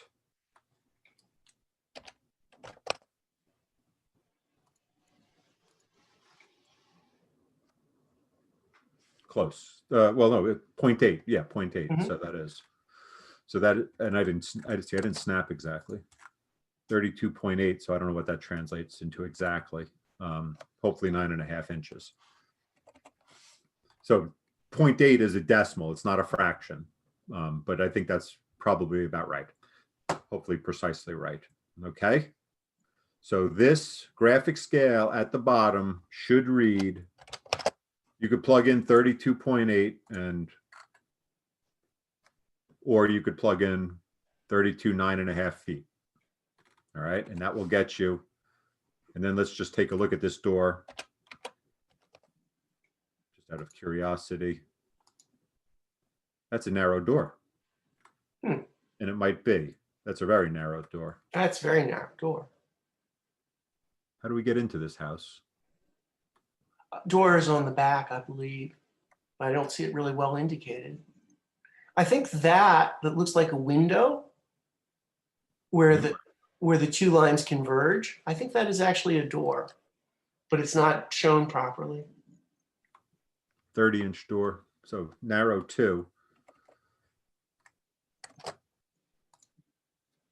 Hmm. 2 foot for a chair, that's reasonable. 5'3" for a queen bed. Yeah, this is all good, I think. I just think that's a narrow bathroom door. Narrow toilet. I think it's good.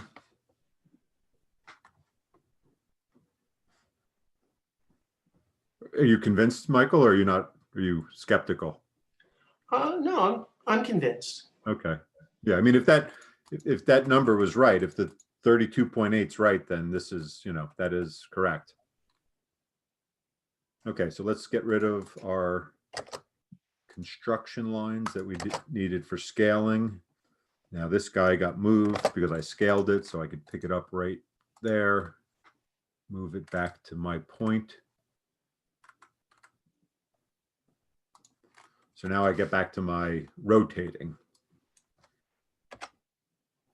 Rotate, enter, base point, R for reference, click 1,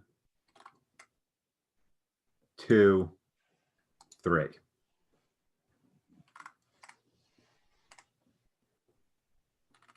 And now part of the question is where they cut these crazy sections. are the sections cut, what are the sections cut perpendicular to? They're cut perpendicular to something. The walls look good, so we'll have to figure that out. But you get this thing at least to scale, and it doesn't necessarily have to be rotated. You could draw with it the way it is, but I'm going to rotate it like this. So that goes away, and so let me talk about the geometry, how I would do this, and then Michael could show you another way to address the rotation issue. So I would X line V for vertical, drop that. So I'm going to the outside of this thing, whatever we're looking at exactly. And I'm just going to test my theory. I'm going to go O for offset. And I think I was doing this some in the desert building. So I'm going to click right here, back wall. I'm offsetting and I'm showing it the distance. I'm not doing any math. Click and send that back. And then one more time, O is for offset. So it's telling me that it was 18. You can see right near my cursor in blue, 18.5 feet. Enter. I'm not sure about this. I just want to see.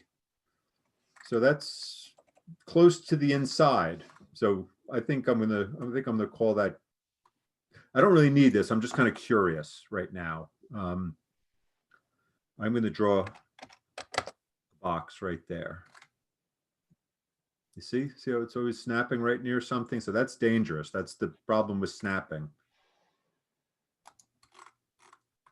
And I guess maybe the danger with my X lines that I love so much. So there's my box. Let's make it green so I could see it. So that's my theory. That's that. And then just to further see this through, I'm going to pick it up.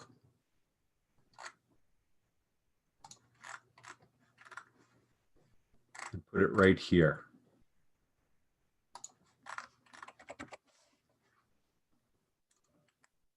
Then I am going to rotate that box. And what I'm testing, what I'm trying to wrap my head around is, if this is true, then I have two simple boxes, and that's a good starting point. So it's a bit of fussing right now, but if this is the theory, you know, the partie or the concept behind this, then it's worth doing, because then it's just going to be much more accurate and easy to run moving forward. So I want to rotate this box, and I think my question is it going to hit these three boxes? I don't think it is. I think this box is elongated, actually. I don't think it is, but I'm going to do it anyway.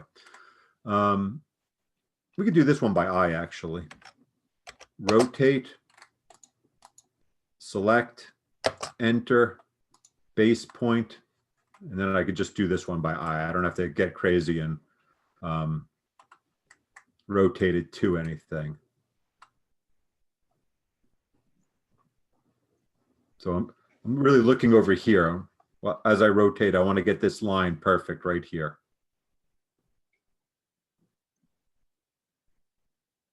Ever so carefully. There. All right. It's still my theory that this is the idea behind the house, more or less, but it is not two perfect squares. And I can get rid of them, get rid of them. Go back to red so I could see. I think that's the concept. And more important is or is not the concept. These are the lines that I am going to live with. I'm just going to offset from here, and if they veer a little bit off the plan, then so be it. So now I could get them and explode them. So now I have lines. You could trim out. I could trim them. Yeah, I guess as much as I like them, they're not really, don't really need to be saved. I could get rid of these two.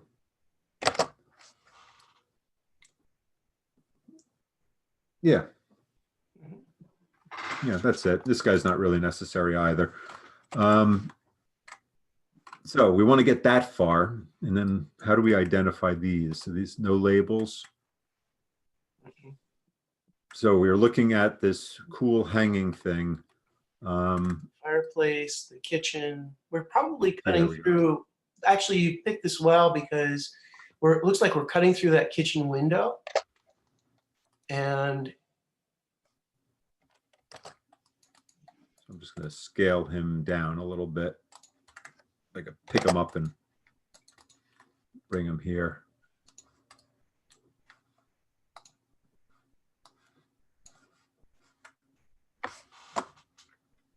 so there, I think it's right down the middle of that first box there. And we're looking towards the fireplace. Yeah, we see the fireplace. So big, tall, floor to ceiling windows, cabinet and sink we see, window, through the window.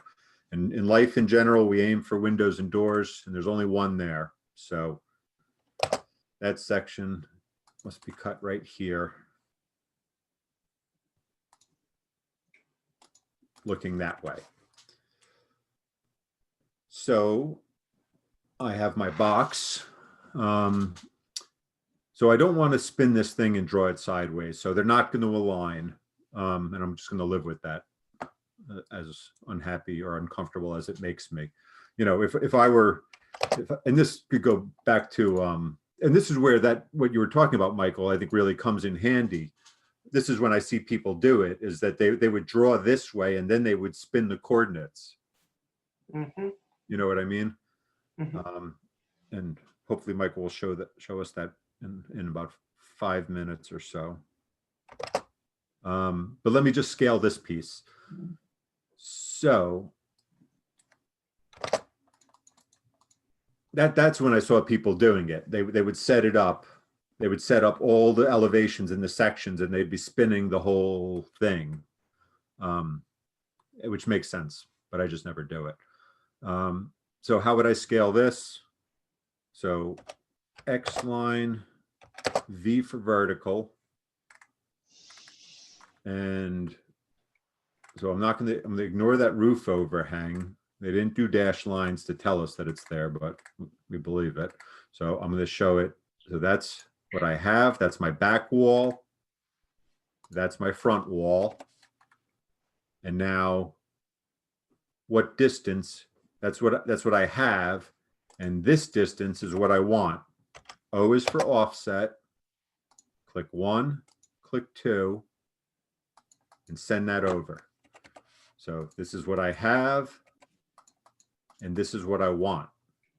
Okay, so again, like I was saying a lot on our desert shelter, I don't know what these numbers are, and I don't have the brain power to remember them all. So I just like to use offsets and expand and contract as needed.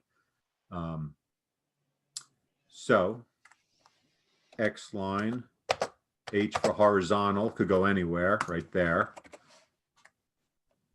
Scale, enter, select my object, enter, select my base point. So in this one, I don't really care. I just want to stretch it in one direction. So that's why this horizontal line could have gone anywhere. Same with the plans, really. So click 1, R for reference, click 1 again. 2 is what I have. 3 is what I want. And I don't know what it is, but I know it matches. So if I want to go O for offset, take me to the center of the fireplace. Click the center, click the back wall to the center of the fireplace, and that was a big miss. Oh. Oh, I know why. Here's the glass. See that? Mm-hmm. So that's why it's always good to test. So do you understand how I missed that? Glass. Yeah. That's the glass, that's the Yeah. outside edge of the Right. So I blew it, and I'm glad I tested. As confident as I sounded, I was wrong to be confident. You sounded very confident. You had me going. So let's do it again. There you go, but we're close. Yeah, that's why it's always good to test. O is for offset. This is the distance from the front to the glass. That wall is all the way out here. So front to the glass. Sorry, O is for offset. So that is what I have. And now, so this is really just for demonstration purposes. I made that mistake. X line, V is for vertical. There's my glass. So scale, enter, select, enter. Here's my line for snapping to.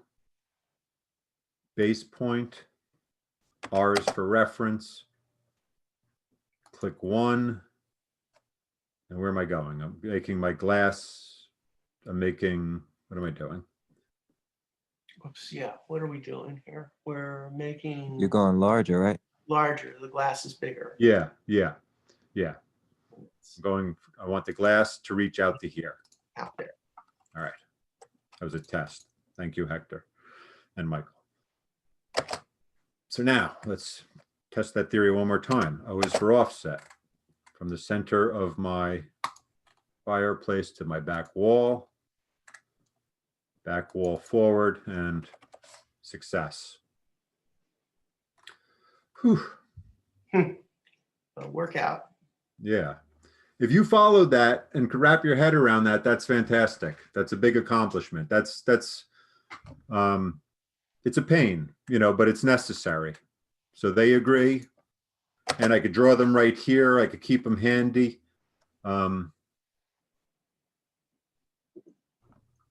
Yeah, that's it. That's all I have to offer. Do you want to show them the other part, Michael? Yeah, another way of doing this with an angled building, and maybe you guys did this, I don't know if you can wave or raise your hands in CAD, is to use user coordinate systems, UCS, which you definitely don't do that again. Oh, okay. Well, basically what it allows you to do is change the angle of your drafting so that you can set up a new coordinate system based on, it's like this analogy won't last very long, but when you had an adjustable triangle, you could adjust it to whatever angle you needed.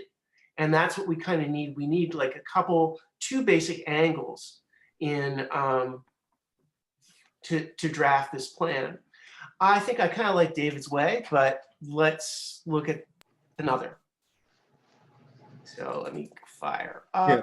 The downside of mine, and I said it, I don't know if you followed me, but my section doesn't line up. I'd have to turn my section 90 degrees to draw it. So the way Michael is talking about is going to allow you to rotate pictures and rotate the whole thing. It's also complicated. I don't know. Sorry, we tried that in on the AutoCAD basics class. We tried the UCS to make it into a 3D. Yeah. Yeah.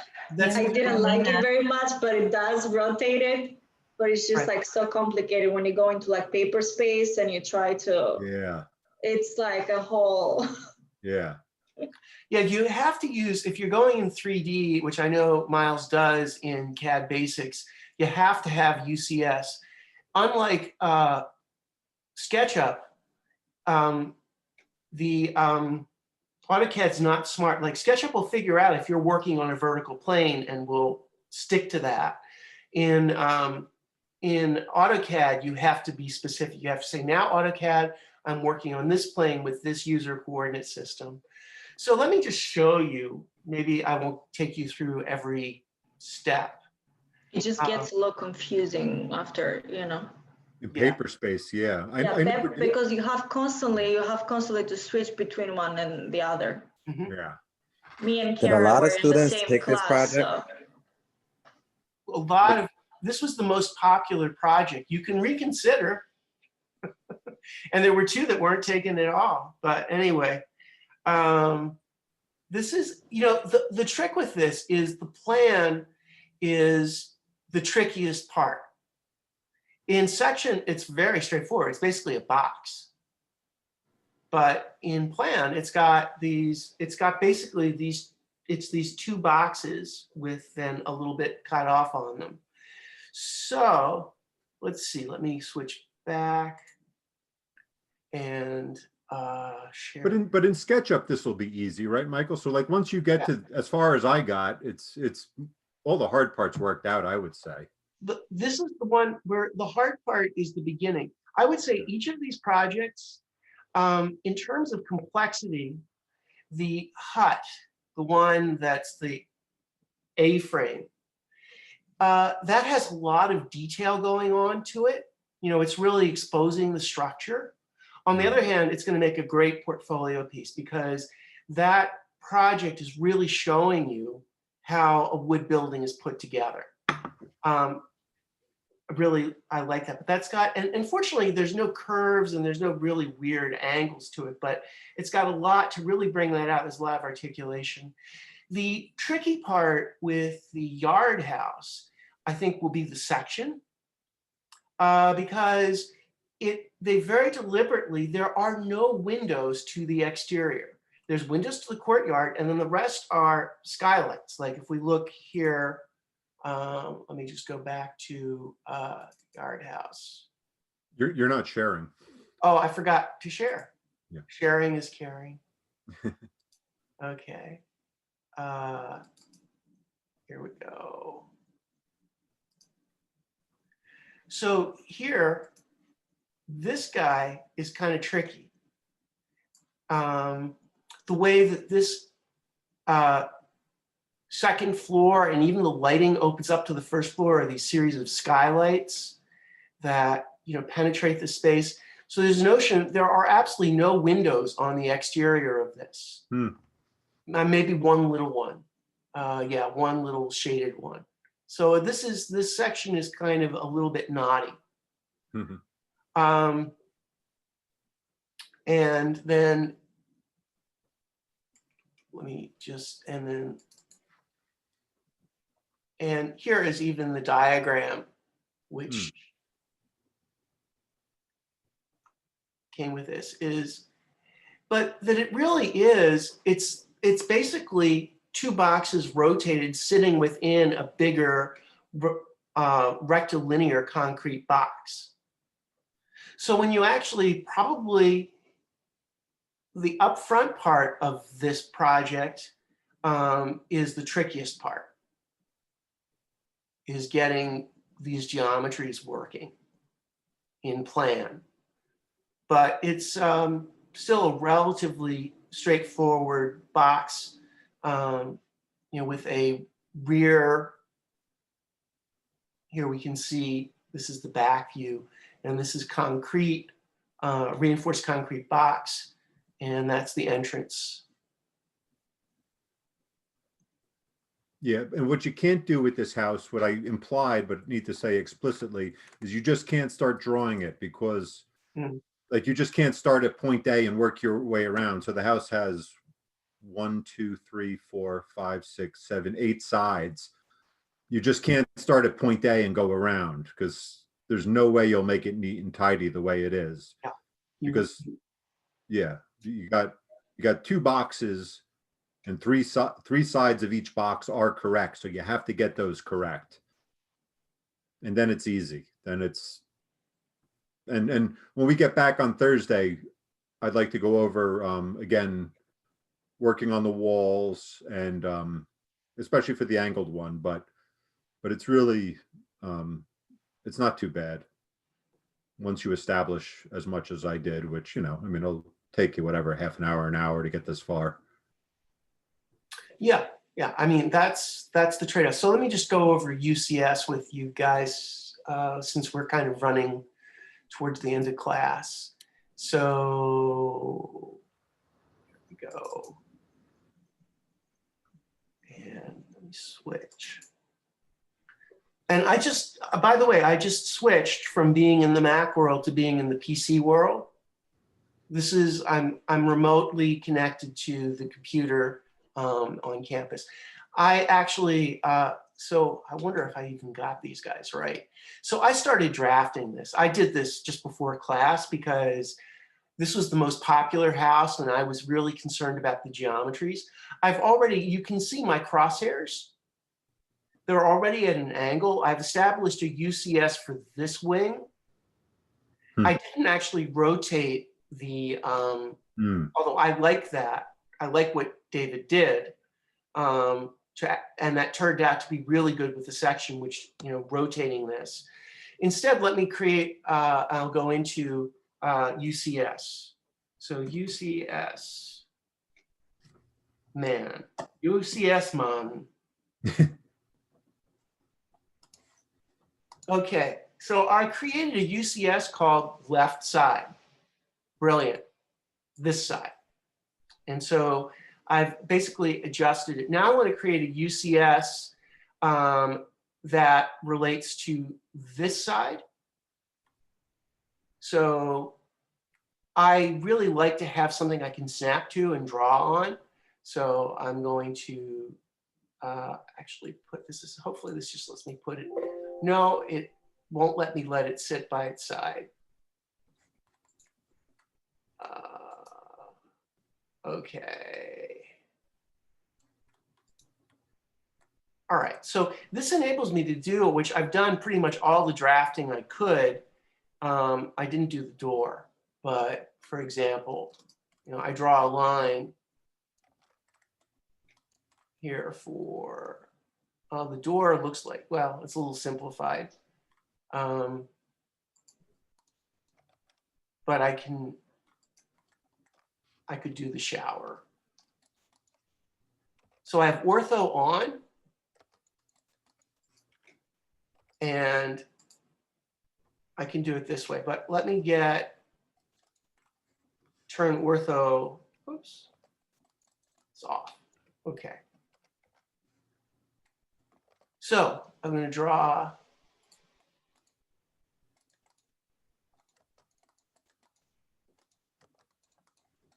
whoa, it's kind of mushy there.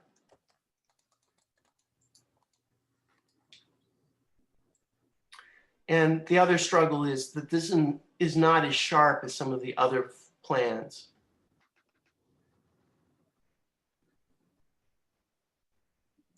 So I'm going to draw a line there, enter, and then I'm going to make sure OSNAP is on, and I'm going to draw a line.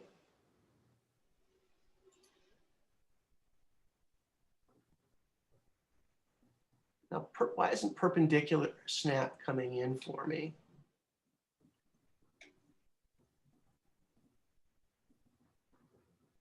I would draw that line in the opposite direction. Yeah, that's right. It would hit it. Yeah.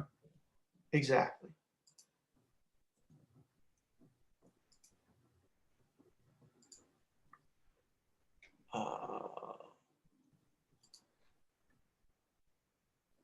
Yeah, unless you're beyond it. But yeah, there's something like that. Let's get in the endpoint snap. No, that's not perpendicular. Correct. Yeah, that's what you want is perpendicular. Yeah, but that's not following the. Yeah, it's not, huh? Maybe it's anyway. Yeah. Okay, so I come up with UCS.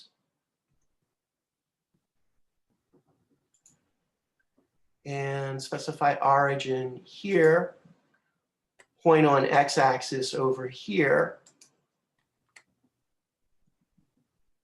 and enter. And now you can see, although it's a little faint, I should do my crosshairs big, that I am now, and there's my, oh, and it places the origin here. So it's my new origin. And what I'm going to do is go to UCS mon. And the current one is unnamed. And I'm going to rename it. And I'm going to call it brilliantly right side. Yeah, and when you arrive at a firm, you might be forced to do it this way. Yeah, I mean, I was telling David that my professional experience, I did use this in practice because I was working on a interior plan that was skewed relative to the architectural envelope. So we had the orthogonal regular UCS for the building, but the interior design was actually turned at an angle. And so you needed really the two to work. But this now allows me to do everything in this. So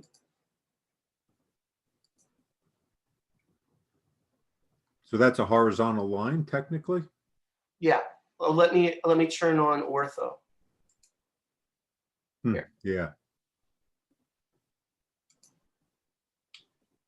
Oh, and then it's, yeah, with ortho on, I'm restricted, but. Yeah. Yeah, two different ways to do the same thing. And again, when you arrive at a firm, they might have their standards. And this is not uncommon, I don't think. I want to show you one more thing, and I could do it in 2 minutes. Great. Just to, is that all, Michael? I didn't mean to rush you there. That's fine. You can rush me. All right. I was like, I'm convinced that I think your technique is a little bit better way of addressing this particular. Well, it has, besides angles aside, the reason I like to do it. So, so this is a house I was drawing, and here's the first floor, here's the second floor, and here's the third floor. And here's the start of the section, right? So everything's nice and stacked. And then I have my X lines. And so I draw my floor plans first, and then I bring down my information, and then I can bring in my walls, and all that information comes down here, which is all well and good. So what I like to do is then I take those plans, and then I have to copy and start orbiting them like that. And so I end up with like this constellation of drawings that annoys some people. But the benefit of my way is that, again, now I do X lines, and then I have my first floor, second floor, third floor, roof, basement. And then I come here, and so this is my, whatever, right side of the house. Here's the front of the house. Here's the left side of the house. Here's the back of the house. And then all this information, it all just lives. I mean, it all just goes up and down and left and right. And especially with the left and the right, it's very hard to make mistakes. The way that people do it in firms and the way that Michael is showing is that you would have, so angles aside, that's not even, I mean, that's the issue for this house, but it's not even really the issue for why the benefit of using UCS is that you can do the plan. You would just spin the whole thing. So And you don't even have to spin it. You can tell the yeah. So let me yeah, so you can just you would like draw turn the sheet, right? Yeah. So you wouldn't have a constellation of plans. You could have one here, one here, one here, and one here. Mm-hmm. But then you don't have the benefit of bringing information across. That's why I like this. That's why I like to draw this way. Right. But you would have, let me just share and pray that I actually do it right. Back to this, and we'll have to get Miles to do a guest appearance. Straighten this all out. Okay. And I go to we let him know we have a class with him at 6 today. So they come and tell him you're all confused. It's an important issue, and you'll deal with it in professional life. You know, what's so more... what I'm sorry, Dave. What I did was I just quickly clicked on the view cube over here, and I went to top, and it turned. It essentially was the equivalent of turning my sheet of paper. Yeah. Let me switch my UCS to left side and click top. And you see, it's like turning your sheet of paper. Yeah. You can do this way if you're getting disoriented with the angles. So that enables me to essentially the equivalent of rotating the drawing Yeah. without actually rotating it. So I can just go back to world coordinate system COT, and there it is as it was imported. Yeah. On one hand, it seems efficient, but on the other hand, I like my way of lining up my elevations and sections. Yeah, to be honest, I find this a little confusing. With this Yeah. project, especially. UCS a little, yeah. I mean, either way can work, Yeah. but yeah, there's more than one tool. So that was what I was trying, because I was having some difficulty with this before class. I was preparing and I didn't want to fall on my face. And I was like, oh my gosh, I think I have to use user coordinate systems, and I haven't used those in, well, a very, very long time. At least that was, one of the ways of solving this. But you can solve it with rotating. Mm-hmm. So it's yeah, but you can't just start tracing. You just can't start in the upper left corner and go around 8 times. The front and the back lines have to be parallel to each other, and that inside pizza slice that was taken out, that needs to be perpendicular to the glass. And we'll return to this. A week from today, we'll get into drafting. So it's more is getting the thing, get the images in, get them to scale, and we could return to this issue for this group on Thursday. Okay. When we are done with class, I have a question for Mr. David. It's completely off topic, so. That's fine. Okay. All right. Any other questions about class in general? Otherwise, we'll cut you free. All right. So boards are coming in on Sunday. No class on Tuesday. Get the images in and scaled by Thursday, and then we'll pick up with CAD. That's the general plan of attack. So have a good election day. Do what you got to do. And we'll see you in a week. Hey, Professor, I do have a question, not regarding class. It's Okay, well then we'll just say goodbye to everybody, and okay. Michael and I will stick around. Okay. great. So only two things for this Sunday? A board is due on Sunday, and that's it, right? The board, that's all that's due is your final board saved as a PDF, exported as a PDF for the first project. Yeah, that's Sunday. For Sunday. And then there's not anything until next Thursday, which is just to show us through that screen image that you have put in your CAD drawings. Okay. Thank you. Bye. Let me stop the share. Let me stop the recording.